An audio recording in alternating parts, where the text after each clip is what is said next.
How's it? This is Dominic Oliver, and you're watching Joburg Today. Are schools adequately prepared for the return of students? Well, the South African Teachers Union doesn't seem to think that's the case. I'm Peter Ndoro, and this is For the Record. Now, the President did a state of the situation, COVID-19, a while ago. And he gave us an indication that February 15, schools will be open and we'll be back at school. The confidence levels from the school managers is extremely low. In about 8 provinces, in actual fact, it is quite low. We've got about 63% of the schools that are reporting that they do not even have adequate surface cleaners, sanitizers. We've got about 20% of the schools nationally indicating that they do not have enough face masks. We've got another crisis, by the way. There are schools that are expected to acquire their own COVID PPE from their own budgets. Now, you've got a double whammy here. You've got an economic situation that has seen many parents lose income, not paying school fees in time, etc. That immediately affects even the allowances that the SGPs then have. So we've got about 80% of the schools are indicating, the ones that are expected to buy their own COVID material, that they are not ready, they do not have actually sufficient funds. I mean, if you are not ready as a school, you can't do it safely, then you can't open. Well, what is very clear, Peter, is that even the standard operating procedures in relation to COVID that were published by the Minister of Basic Education are very clear that if the workers feel that they are unsafe in that particular environment, if learners feel that they are unsafe in that particular environment and not enough has been done to ensure COVID compliance, then they've got each and every right not to be in that particular environment. That is why we're also calling on parents to take a very, very keen interest on the state of readiness of the individual schools. Let's not just rely on what we are told in the media by the ministers, the teachers. Parents must actually even take that particular keen interest. But interestingly, as Sat also, Peter, we're calling for a stimulus package in education to respond to this particular COVID crisis, because we're saying the schools that do not now have the funding to proceed with the compliance must, one way or the other, be supported. All right, so the question then becomes, is there a disconnect between the National Department of Education, the Provincial Education Department, and also the people on the front line, the teachers and the head teachers? Absolutely. We absolutely believe that there is actually quite a bit of a gap. I will give an example.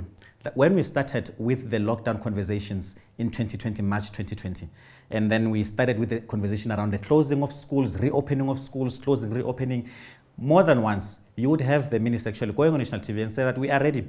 We are ready in 2 weeks. We are expecting the teachers, we're expecting the learners. Then you would have provincial departments themselves coming out and say, oh, minister, we hear you. You are ready at the national level, but as a province, we are saying that we are actually far from that. What can be done to rectify this? Because otherwise we'll be going around in circles all the time. We'll hear one thing on TV from the minister, provincial education, MEC perhaps, and then parents will arrive at the school gates and they just won't be ready. Absolutely. What we believe should happen, Peter, is about the conversation that we must have. But it is an honest conversation that we must have. What always concerns us as a union is that we would meet and be consulted, for instance, by the DBE. We would meet and they would say, are we going to be ready? What is the situation on the ground? And we would say, no, we're not going to be ready, because this is the situation on the ground. Now, from there onwards, unfortunately, we then get a sense that it is consultations not being done in good faith, which means that the inputs that come from the stakeholders, more often than not, this is our very strong view, is about ticking the box by the minister. And we have said that quite openly and quite vociferously, that consultations, when you engage stakeholders, because education is a societal matter, it is all about us being involved.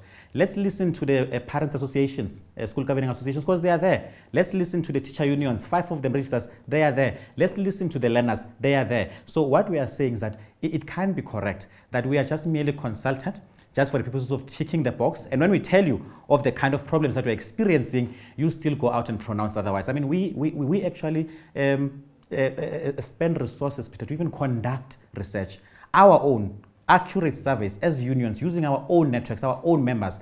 There can be nothing more accurate than that. I mean, when we even have got teacher unions collaborating because we're all trying to resolve one particular issue. So the issue for us here is about the conversation must be there, but it must be honest and must not be done in bad faith. Let's talk a little bit about the most important people in this equation, and that's the students. Absolutely. They must have quite a lot to deal with. A, catching up, but B, some of them are going to come back to school and some of their teachers aren't going to be there. Absolutely. Let me tell you of some of the shocking numbers. The survey question that I keep on referring to, it actually indicates that we've got just above 60% of the schools across the country. So this is all the provinces are reporting that between at the beginning of December 2020 and March, and January 2021, they would have recorded a loss of either a teacher or an education support personnel, which is a staff member. Which means that, Peter, when the learners come back on Monday, a majority of the schooling communities in the country, just above 60%, will still be processing the grief, the anxiety that comes with the deaths that they are not respected. I mean, they are educators. Some of them, it is the support personnel that is on a daily basis. That is why, Peter, we're also calling for a greater improvement of the psychosocial services interventions that the minister proudly spoke about last year when we started to say that, look, we're all dealing with a lot of anxiety. Our teachers are anxious, our learners are anxious, and as a department, we're going to ensure that there is psychosocial services, but that is not the case, unfortunately.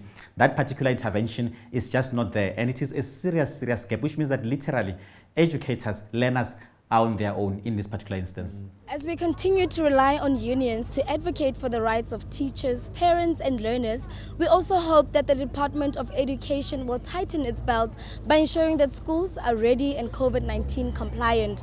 But for now, let's speak to some parents. Look, as any parent would have reservations, but at the same time, I'm as a parent mindful that my kid needs to be stimulated. There's only so much you can do. Very excited to get him back to school.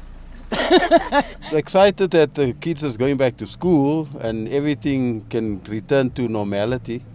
I think it's better than having to adapt completely to online, which some are coping with, some are not. I'm actually feeling very excited having my son back. He missed out a lot last year, but he worked so well from home, and the teachers were absolutely wonderful in helping them cope with the whole pandemic last year. And today he's excited coming back and being with his friends again. With all the protocols in place, I feel quite safe that my son is back today. So I guess we just have to trust the process. I think last year we've all learned a hell of a lot on how to manage living with COVID. So just as a parent, trust the process. For me, my son is in grade 12, so this is a critical year.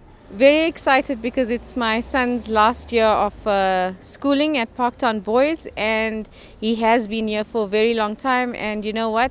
Excellent school to be at, so we are very excited for this day. Let's get things rolling and started.